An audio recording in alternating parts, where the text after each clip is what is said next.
अच्छा सर, बलूचिस्तान में आप लोगों ने ये एक्ट पास करा है 17 मार्च को, यहाँ पर आप लोग इसकी मुखालफत कर रहे हैं, दोहरा मेयार क्यों है? दोहरा मेयार इसलिए है कि उसका बिल भी देख लें और ये बिल भी देख लें, तो बिल में भी आप देख लें क्या है। तो चलो बलूचिस्तान वालों ने पास की गलत काम किया है, तो ये लोग तो बड़े इंसाफ की हुकूमत है, ये तो कह रहे हैं हमारे वसाइल हैं, हम किसी को इख्तियार नहीं देते।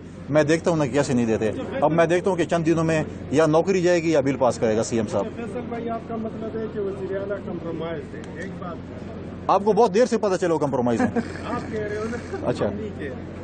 तो आपका मतलब है कि वज़ीर आला कंप्रोमाइज है। दूसरी बात ये है कि जो नायब वज़ीर ख़ारजा है और नायब वज़ीर आज़म है, वो अफगानिस्तान गए हैं बातचीत करने के लिए। यहाँ की हुकूमत कह रही है कि उसने हमें एतमाद में नहीं लिया और हमने पहले से TOR वफाक को भेजे थे। अच्छी बात है कि उसके साथ अफगानिस्तान के साथ बातचीत हो रही है, लेकिन हमें भी साथ में लेके जाते तो अच्छा नहीं होता। देखिए, पहली बात तो ये है कि आज नायब वज़ीर आज़म साहब या वज़ीर ख़ारजा साहब गए हैं। मैंने पहले दिन ही कहा था कि ये स्टेट पॉलिसी होती है, वफाकी हुकूमत की पॉलिसी होती है, सूबे की पॉलिसी होती है।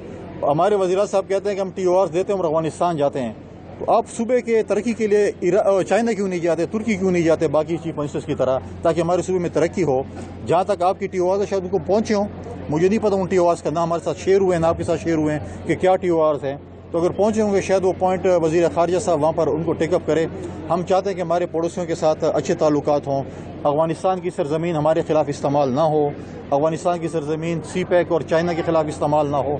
हम कहते हैं कि बहुत से ज़्यादा चीज़ें जो हैं अफ़गानिस्तान से यहाँ पे दहशतगर्दी हो रही है, उनकी सरज़मीन इस्तेमाल होती है, वो चीज़ हम बावराज कराने के लिए जा रहे हैं। जहाँ तक आप कहते हैं कि CM साहब कंप्रोमाइज़, मैं तो पहले से कंप्रोमाइज़ है।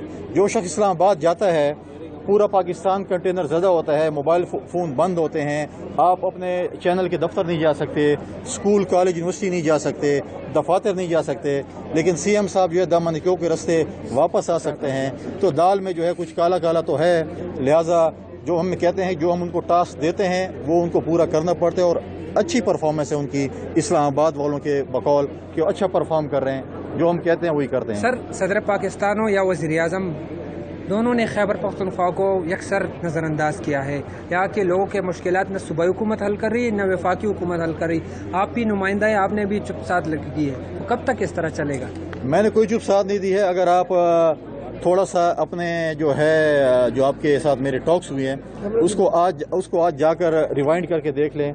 मैंने हमेशा कहा है कि ये बड़े अफसोस की बात है कि जब से वज़ीर आज़म बने हैं या मैं जब से गवर्नर बनूँ, तकरीबन 1 साल होने को है, वज़ीर आज़म साहब जो है उनको तकलीफ़ नहीं हुई पेशावर आने की। और मैंने कहा है उनको हमेशा कि खैबर पख्तूनख्वा या पेशावर भी पाकिस्तान का हिस्सा है।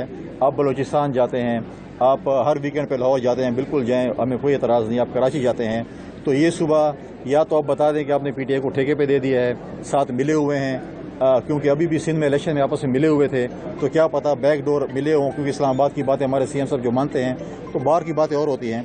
लिहाजा मैं कहता हूँ कि यहाँ पर बहुत सी चीज़ें हैं, यहाँ पर दहशतगर्दी अमन अमान के हवाले से हमारे वसाइल के इशूज़ हैं, हमारे बहुत सी इशू ऐसे हैं जिस पे वफाक को जो है इस पर इंटरवेन करना चाहिए।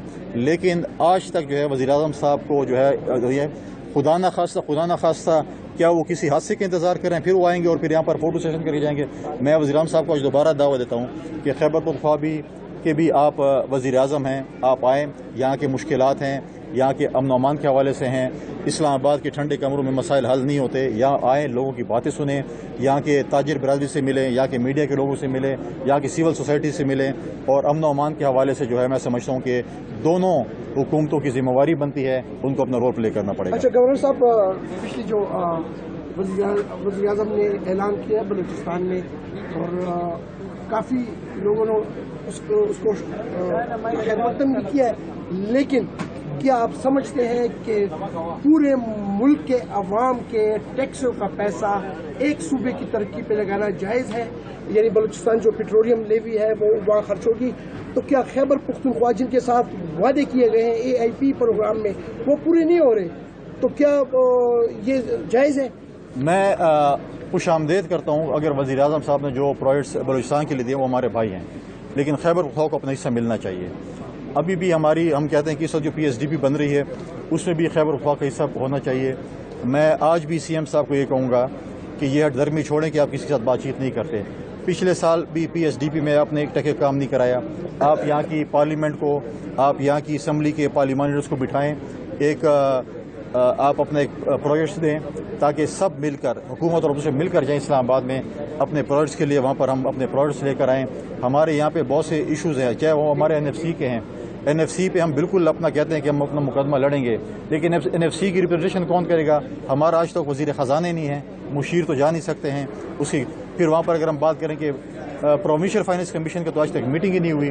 لیکن میں آج ایک دفعہ پھر میں شکریہ ادا کرتا ہوں اپنی سپریم کورٹ کا, جنہوں نے وائس چانسلر کے حوالے سے جو کیس تھا 2 دن پہلے, انہوں نے صوبائی حکومت کی پلی کو ریجیکٹ کیا کہ آپ اپنے ISF کے لوگوں کو یا پیسوں پہ جو ہے وہ VC نہیں لگا سکتے ہیں. جو پچھلی سرچ کمیٹی نے جو ریکمنڈیشن دی ہے انہی میں سے لگائیں گے. تو 1 سال ضائع کرنے کے بعد اسی جگہ پر آ گئے. تو میں سمجھتا ہوں کہ ابھی 2 ہفتے کا ٹائم دیا ہے. میں CM صاحب کو یہ مشورہ دوں گا کہ جلد از جلد وہ سمری بھیجیں تاکہ ہم اپنی یونیورسٹیز میں وائس چانسلرز کی اپوائنٹمنٹ کر سکیں اور ہماری یونیورسٹیوں میں جو ہے VCs آ سکیں, کیونکہ 126 یونیورسٹیاں بغیر وائس چانسلر کے ہیں. میں آج بھی کہوں گا کہ جو حقوق کی بات ہوگی, میرے اختلافات اپنی جگہ صوبائی حکومت کے ساتھ, صوبے کے امن کی بات ہوگی, صوبے کی ترقی کی بات ہوگی, صوبے کے وسائل کی بات ہوگی, ہم ہر فورم پہ اپنے صوبے کا مقدمہ لڑیں گے. شکریہ. بتائیے گا, آپ نے قرم کے حوالے سے جو ہے ایک آل کانفرنس بلائی ہوئی تھی, ابھی تک قرم کے سچویشن جو ہے وہ سموتھ نہیں ہوئے, تو اس کا کیا آؤٹ پٹ ہے جو آپ نے قرم کے حوالے سے ہم نے آل پارٹیز کانفرنس بلائی تھی, تمام پولیٹیکل پارٹیز کو آن بورڈ کیا تھا, حالانکہ یہ صوبائی حکومت کی ذمہ داری تھی. اس کے حوالے سے میں نے آج تک ہماری جو ہلال احمر کا ادارہ ہے وہاں پر کام کر رہا ہے. میں رشیا کی عوام کا بہت مشکور ہوں, رشین ایمبیسڈر کے بہت زیادہ مشکور ہوں کہ انہوں نے ایک جہاز 30 ٹن سامان بھیجا ہے قرم کے لوگوں کے لیے, وہ بھی ہم ترسیل کر رہے ہیں. ہم نے پہلے بھی رمضان پیکیج کے حوالے سے کیا تھا. اب بات ہمارے صوبائی حکومت تو کہتی ہے کہ ہم اسلام آباد پر چڑھ دوڑیں گے, اسلحہ خریدیں گے, بارود خریدیں گے, لیکن 25 کلومیٹر کا روڈ نہیں کھول سکتے. یہ ہماری مجبوری ہے. 25 کلومیٹر کا روڈ نہیں کھول سکتے اور باتیں بڑی بڑی کرتے ہیں. میں آج بھی صوبائی حکومت کہتا ہوں کہ وہاں پر بیٹھے کوارٹ میں اپنی تمام انتظامیہ اور کابینہ کو بٹھائیں اور 25 کلومیٹر روڈ کوئی راکٹ سائنس نہیں ہے. آج وہاں پر 20,000 سے لے کے 1 لاکھ روپے تک فی بندہ پیمنٹ کر رہا ہے اس روڈ کراس کرنے میں عام پبلک کو, اور وہ جا رہے ہیں. تو یہ میں سمجھتا ہوں کہ بڑا افسوسناک امر ہے. میں آج بھی صوبائی حکومت سے کہوں گا کہ وہ اپنے اس چیز کو سیریس لیں اور قرم میں امن بحال کرنے کے لیے روڈ کھولنے میں فی الفور اپنی کارروائیں کریں. شکریہ سر, تھینک یو سر.